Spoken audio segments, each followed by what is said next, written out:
What's going on, dudes and dudettes? So, I kind of feel like some big news might be happening sports-wise this weekend. So, just going to get this quick video out of the way today on Friday. So, as of the other day, yes, the Pitt wide receiver transfer Jordan Addison, who is the highly coveted receiver out there, the highly coveted player, did set his official visit to USC pretty soon. So, that's at least good and positive news, especially since Texas kind of came out of nowhere and had already an official visit with him. But overall, this is good that they at least get him at the school, in the stadium, to be able to talk with him, and hopefully he will choose USC in the end, because it would just suck if he goes to Alabama. It would. And then USC football did also get another transfer from actually the junior college ranks. His name is Cooper Lovelace. He's an offensive lineman. Very athletic and nimble, and I believe he has 3 more years of eligibility after this transfer, so pretty sure he's not going to play right away, but because of what they're saying, all his intangibles and athleticism, all that, I'm pretty sure within the next year or 2 he will be starting for them as well, so hopefully he is going to be a good enough player for that. Definitely look forward to him joining the team. Now, the Chargers did sign at least 5 of their draft picks just pretty recently. They pretty much started off with Jamari Saylor the other day. They kind of went with him first because they obviously thought he was the main steal of the draft, in their opinion, the offensive lineman from Georgia. So that's pretty good, but they also did sign Otito Ogbonnia, the UCLA D tackle, Dean Leonard, the cornerback from Ole Miss, Jasir Taylor, the other cornerback from Wake Forest, and Xander Hobart, the fullback, the last pick of their draft from Purdue. So at least those guys still haven't signed. I believe it's Isaiah Spiller, Zion Johnson, and there could be one more guy. I already forgot everybody. But yeah, just a couple more guys. Usually the first round guys, the higher guys, take a little bit longer to get, but overall, not too worried about it at all. And JT Woods, obviously, yeah, that was the other guy, the other safety. And then the ex-USC receiver / tight end Drake London, who was picked number 8 overall by the Atlanta Falcons, did sign his rookie deal the other day as well. So going to be there at least 4 years. Definitely looking forward to see what that team can do, because they definitely look interesting with who they signed last year, and Kyle Pitts, the rookie that they drafted. And you know, they don't have a good quarterback, but they have a lot of skill around him, and, you know, maybe they can surprise some people. Could be really interesting to check out Atlanta next year. Then, because it's Friday the 13th, we had to add a little bit of spookiness. So, of course, the one guy on USC's team that came out with a little bit of a stat from PFF was Andrew Voorhees. A little bit of Friday the 13th mentioning there, like adjacent Voorhees. But apparently, over the past couple years, I think since 2017, he's had at least 2 seasons that were a 90-plus grade of pass blocking and run blocking. The only 2 players in that span to do it were the left tackle Christian Darrisaw from Virginia Tech, who was drafted in the first round last year, and then also, who was it? Of course, I did not put it down. Oh yeah, and Penei Sewell, who was the top offensive lineman drafted from Oregon last year to Detroit.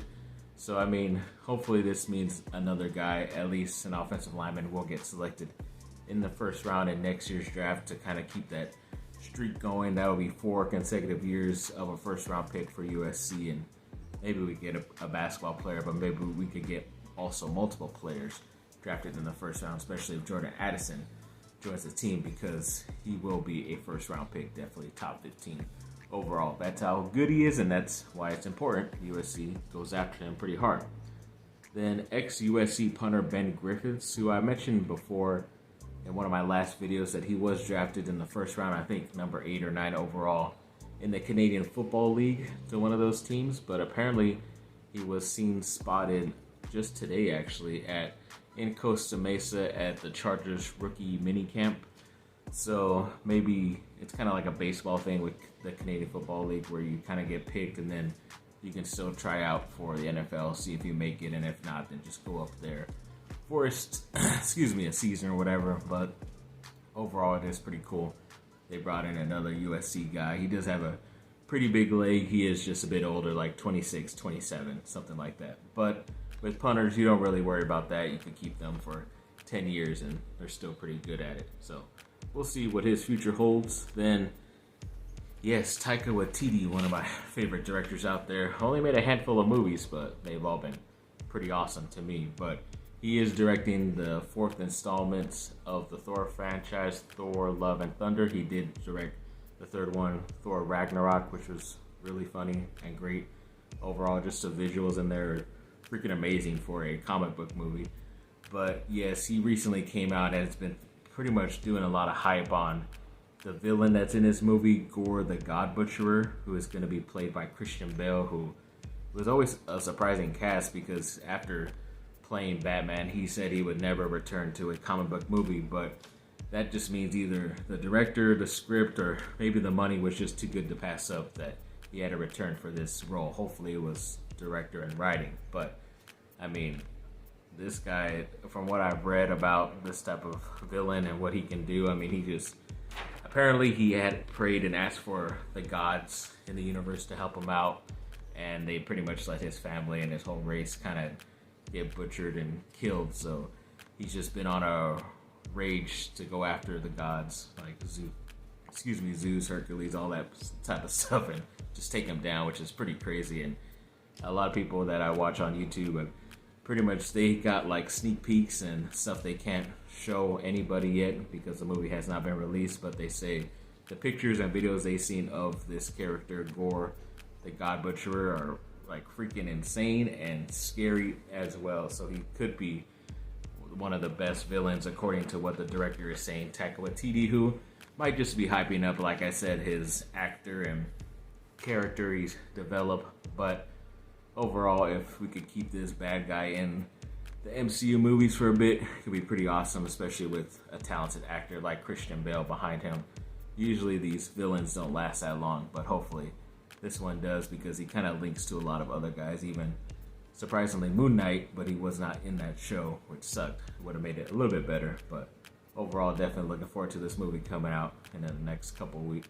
I think a couple weeks, maybe a month or so. It's definitely next month, I believe. So yeah, definitely looking forward to that. But yes, let's get on to the longer stuff that I wanted to wait for. So the NFL released the official schedules for this season coming up yesterday, and we kind of already knew a couple days before that the Raiders and Chargers were going to meet in week 1, but we did find out that it is going to be in LA, so it's not going to be a total rematch of the final game for the Chargers where they lost against the Raiders last season, but hoping to get some revenge on them. And yeah, it's just going to be a crazy matchup because of all the trades and signings, you know, J.C. Jackson versus Devontae Adams and Khalil Mack that the Chargers got, and Joey Bosa going up against that kind of sketchy offensive line to try to stop Derek Carr to get the ball to his friend Devontae. And you know, it's just going to be awesome. A lot of great matchups.